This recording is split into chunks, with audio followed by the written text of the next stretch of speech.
오늘 함께 하신 여러분을 주님의 이름으로 환영하고 축복합니다. 오늘 이 시간에는 느헤미야서 9장 1절에서 3절의 말씀을 통해서 이스라엘 백성의 영적 각성이라는 제목으로 함께 말씀을 나누고자 합니다. 요즘 과학이 그리고 의학이 발전했음에도 불구하고 많은 질병들이 우리 가운데 있습니다.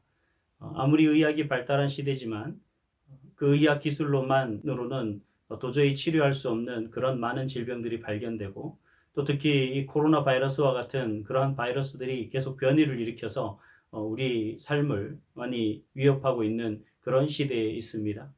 하지만 그런 질병과 고통과 괴로움들이 우리 가운데 있다 할지라도 우리 가운데 유익한 그러한 질병들도 있습니다. 흔히 우리 청소년 때에 이르러 사춘기라는 그 시절을 지나는 우리 청소년들이 있죠. 여러 가지 심적 또는 육체적인 어떤 변화와 또 급격한 그러한 정신적인 혼란 속에서 이 청소년기를 거쳐야만 그들이 좀 더 성숙해진 그러한 성인으로 거듭날 수 있는 시기가 바로 이 사춘기입니다. 그래서 이 사춘기를 일컬어서 질풍노도의 시기다라고 그렇게 말하기도 합니다. 많이 혼란스럽고 많이 어려운 그러한 시기이긴 하죠. 또 다른 말로 이러한 시기를 성장통을 겪는다라고 그렇게 이야기하기도 합니다. 우리가 이 성장통을 겪어야만 육체적으로나 정신적으로나 좀 더 건강해지고 성숙해질 수 있기 때문에 성장통이라는 말로 또는 질풍노도의 시기다 혹은 뭐 사춘기다 또 이렇게 말을 하고 있는 것 같습니다. 우리 신앙인에게도 있어서 이러한 그 성장통이 필요합니다. 이러한 신앙 성장통을 일컬어서 영적 각성이 필요하다라고 그렇게 말씀드릴 수가 있습니다. 우리 신앙인에게 영적 각성은 꼭 필요한 겁니다. 우리의 신앙이 성숙해지기 위해서는 반드시 이러한 신앙 성장통을 겪어야 됩니다. 영적 각성이라는 신앙 성장통을 겪어야 우리 성도들이 또 우리 그리스도인들이 보다 성숙한 그리스도인으로 하나님의 백성으로 성장할 수가 있습니다.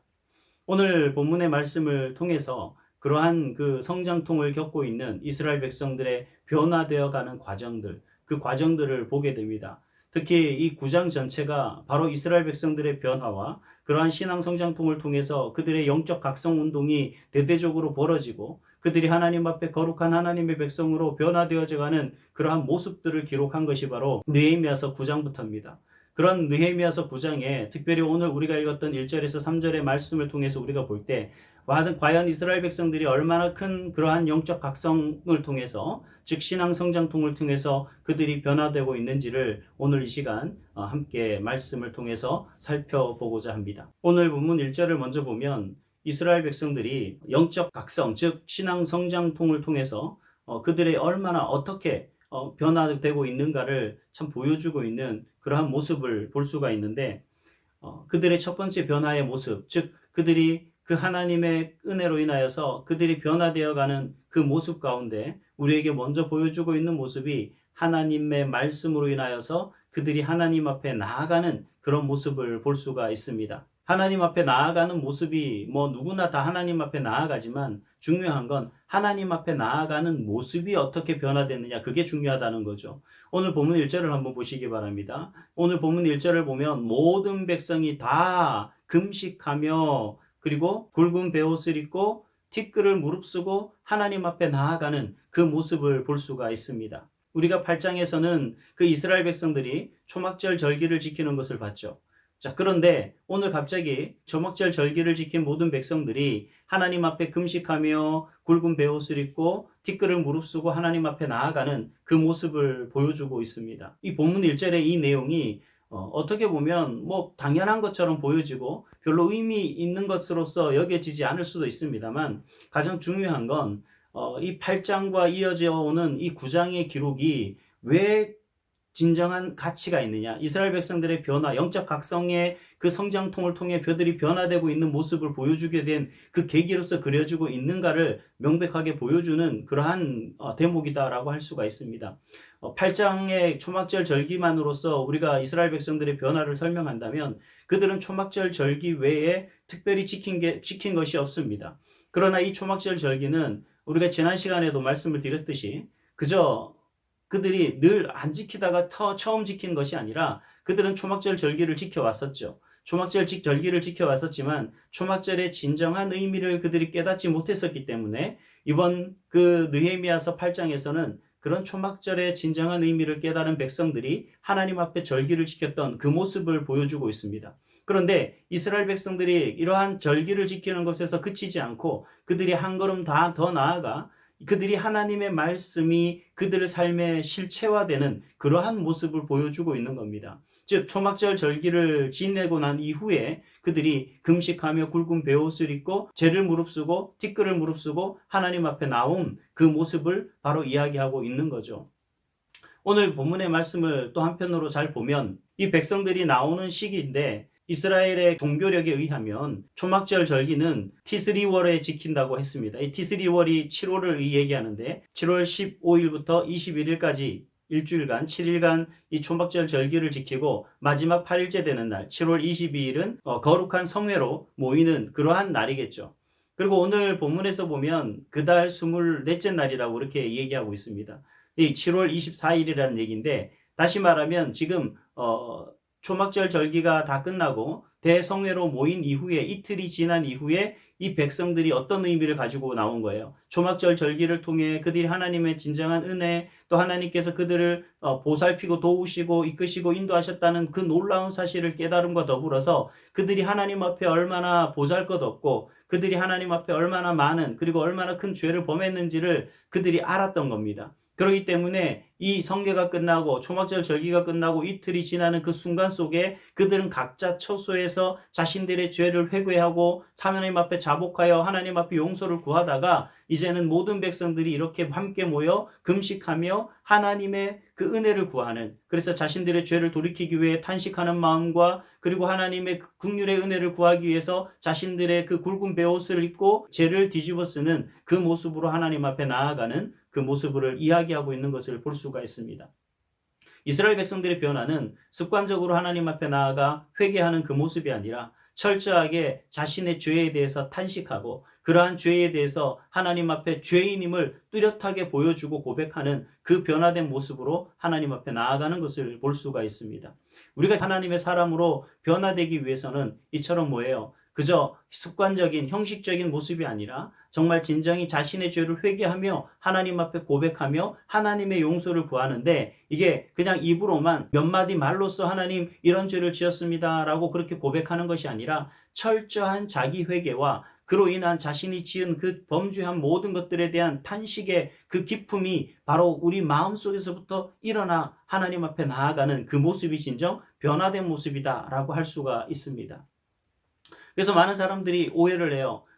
회개는 그저 하나님 앞에 내 죄를 고백하는 겁니다. 예, 물론 의미적으로는 맞죠. 하나님 앞에 내 죄를 고백하는 게 회개입니다. 하지만 하나님 앞에 내 죄를 고백하는 그 모습이 그저 형식적인 하나님 오늘 뭐 도둑질했어요. 아버지 하나님 오늘 내 마음에 나쁜 마음을 품었어요. 하나님 오늘 제가 다른 사람에게 어떤 나쁜 말을 했습니다. 이 용서해 주세요. 이러한 형식적인 모습이 아니라 그렇게 한 내 죄에 대해서 정말 하나님 앞에 너무나 부끄럽고 그 하나님 앞에 내가 어떻게 얼굴을 들지 못해서 정말 너무나 탄식하며 어처구니 없는 내 자신에 대해 하나님 앞에 도저히 나갈 수가 없는 그 모습을 이끌고 억지로 나아가는 그 모습을 바로 이야기하고 있는 거죠.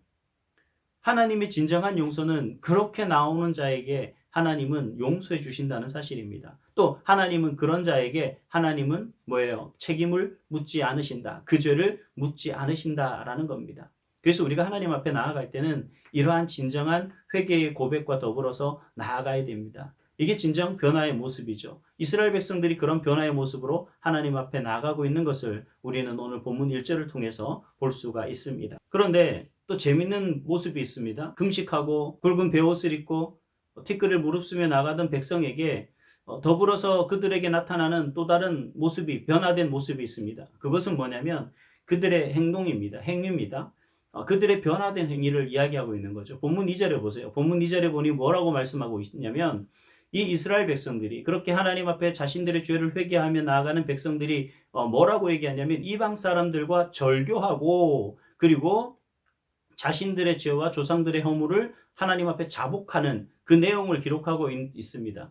근데 여기서 사실 오늘 이 본문에서 2절에 보면 느헤미야가 이스라엘 백성들의 그 변화를 명확하게 설명해 주고 있거든요. 근데 한글 성경에 보면 잘 그게 드러나지 않습니다. 이제 뭐 문법적인 것 때문에 그렇게 나타나지 않을 수가 있는데, 이 히브리어에 보면 이 2절에 가장 먼저 나오는 단어가 뭔 단어냐면 히브리어로 와이바델루라는 단어입니다. 즉 다시 말하면 이 와이바델루는 절교하다라는 단어예요. 즉 2절의 시작은 뭐로 시작하냐면 절교하다 이렇게 시작한다는 겁니다. 그 가장 중요한 게 뭐냐면 이스라엘 백성들이 변화됐는데 그 변화가 뭐냐면 절교예요. 무엇과의 절교죠? 바로 이방 사람들과. 여기서 이 절교하다라는 말의 의미는 나누다, 분리하다라고 하는 그러한 의미를 가지고 있습니다만, 절교하다라는 뜻의 그 신학적 의미가 아주 중요하다라고 할 수가 있습니다. 눈여겨봐야 될 그러한 그 신학적 의미는 하나님의 주권적 선택이라는 겁니다. 하나님의 주권적 선택이라는 그 의미가 담겨 있는 단어가 바로 이 절교하다라는 단어입니다. 그래서 절교하다라는 단어가 나누다, 분리하다라는 의미뿐만 아니라 구별하다, 그러한 의미도 가지고 있습니다. 그래서 우리가 이 절교하다라는 단어가 구약성경, 특히 레위기서에 보면 하나님의 주권적 선택이라는 그러한 신학적 의미가 가장 잘 드러나 있는 그러한 구절이 있습니다. 바로 레위기서 20장 24절과 26절입니다. 제가 읽어드리도록 하겠습니다. 나는 너희를 만민 중에서 구별한 너희의 하나님 여호와이니라. 너희는 나에게 거룩할지어다. 이는 나 여호와가 거룩하고 내가 또 너희를 나의 소유로 삼으려고 너희를 만민 중에 구별하였음이니라. 아멘. 여기서 보면 너희를 만민 중에 뭐 했다고 그러겠죠? 구별하였습니다. 구별. 다시 말하면 뭐예요? 다른 것과 구분시켰다는 겁니다. 나누어 놓았다라는 겁니다. 이것이 바로 하나님의 주권적 선택이라는 의미를 가진 바로 이 구별이라는, 다시 말하면 절교라는 이러한 단어를 바로 사용하고 있다라는 거죠. 우리가 지난 성경을 보면 알 수 있듯이 느헤미야 당시에 그 이스라엘 백성들과 그 이방 사람들, 즉 소위 말하는 산발락과 도비아 일행, 그러한 그 예루살렘에 대적되는 그 사람들과의 어떤 관계성에 대해서 우리가 이야기한 적이 있습니다. 많은 제사장들과 혹은 민장들과 혹은 지도자층인 사람들이 결혼이라든가 아니면 물질 때문에 그러한 사람들과 여러 가지 결탁을 해서 이스라엘을 엉망으로 만들고 있는 그 모습을 보여주고 있죠. 그들이 여전히 결혼이라는 것을 통해서 온갖 부정부패를 일삼고 하나님 백성으로서 구별되지 못하는 삶을 살았던 거죠. 느헤미야가 예루살렘 성벽을 재건하려고 했던 첫 번째 이유가 뭡니까? 바로 이 거룩한 하나님의 성전을 지키려고 했고, 그 거룩한 하나님의 성전이 세상과 다른 이방인들과 구별되는 그러한 성전으로 서게 하기 위한 그러한 의도가 아니겠습니까? 그런데 이 백성들이 외적인 성벽이 재건됐다 할지라도 여전히 그 내면엔 죄와 함께 살아간다면 그들은 거룩한 하나님의 백성으로 구별되지 못한 삶을 살아가고 있겠죠. 그렇기 때문에 지금 뭘 하고 있는 겁니까? 이제 성벽 재건을 통해서 외적인 어떤 그러한 요소들을 차단하는 성벽이 완성됐다면 이제 우리 내면에 있는 그러한 죄와 더불어서 살아갔던 그 죄와 결탁했던 우리 내면의 모든 죄 또한 뭐예요? 구별해야 된다는 겁니다. 그래서 끊어야 될 것을 절교하고 하나님의 백성으로서 온전히 구별된 하나님의 자녀로 살아가고 하나님 앞에 온전히 거룩한 하나님의 자녀로 서는, 거룩하신 하나님 앞에 거룩한 자녀로 서나가는 그러한 삶으로 회복되어 나가는 모습, 즉 변화되어 나아가는 모습을 보여주고 있는 단어가 뭐예요? 절교라는 단어입니다. 그래서 이스라엘 백성들이 절교했어요. 그 모든 그 이방 사람들과 절교를 선언하고, 그리고 하나님 앞에 뭐예요? 자신들의 죄와 조상들의 허물을 자복하며 나아가는 그러한 변화된 모습을 보여주고 있다라는 것을 느헤미야는 이 절교라는 단어를 2절에서 먼저 사용함으로 말미암아 오늘날 우리에게 그러한 삶의 변화가 진정 우리 필요하다라는 것을 우리에게 말해주고 있는 것입니다. 이처럼 여러분 회개했는데, 그러니까 일반적으로 우리가 신앙생활을 하면서 변화됩니다. 성숙해집니다. 라고 할 때 이 변화와 성숙은 단순히 이 연륜과 아니면 오래 다니는 어떤 시간을 통해서 단순히 쌓이는 것이 그런 게 아닙니다. 이러한 진정한 변화는, 우리의 성숙은 앞에서 말씀드렸지만 영적 각성이라는 신앙 성장통을 통해서 우리가 성숙해지고 성장할 수가 있는 거예요. 그래서 우리가 하나님 앞에 진정 회개하는 것, 진정한 회개가 바로 우리 가운데 영적 각성이고, 그 진정한 회개를 통한 이 신앙 성장통을 통해서 우리가 뭐예요? 하나님 앞에 변화될 수 있는 겁니다. 이것이 없이는 우리는 성숙해질 수 없고, 이런 것이 없이는 결코 우리는 성장할 수 없는 거죠. 그런 의미에서 우리가 고린도전서 15장에 보면 그 사도 바울이 그 고린도 교회 성도들에게 뭐라고 이야기하냐면 이렇게 이야기를 합니다. 만일 어떤 형제를 일컫는 자가 음행하거나 탐욕을 부리거나 우상 숭배를 하거나 모욕하거나 술 취하거나 속여 빼앗거든 사귀지도 말고 그런 자와 함께 먹지도 말라. 사귀지도 말고 먹지도 말라라고 이야기를 합니다. 이게 세상 사람을 이야기하는 게 아니에요. 교회 공동체 내에 그러한 사람이 있다면 여전히 교회를 다니고 하나님을 믿고 하나님 앞에 하나님의 백성임을 자부하는 그러한 사람이 여전히 그러한 범죄와 함께 우리 가운데 우리와 사귀기를 원한다면 그런 사람들과 뭐예요? 사귀지도 말고 함께 먹지도 말라는 얘기입니다. 이 얘기는 뭐냐면 그들은 진정한 변화가 아직 안 되고 있다라는 얘기죠.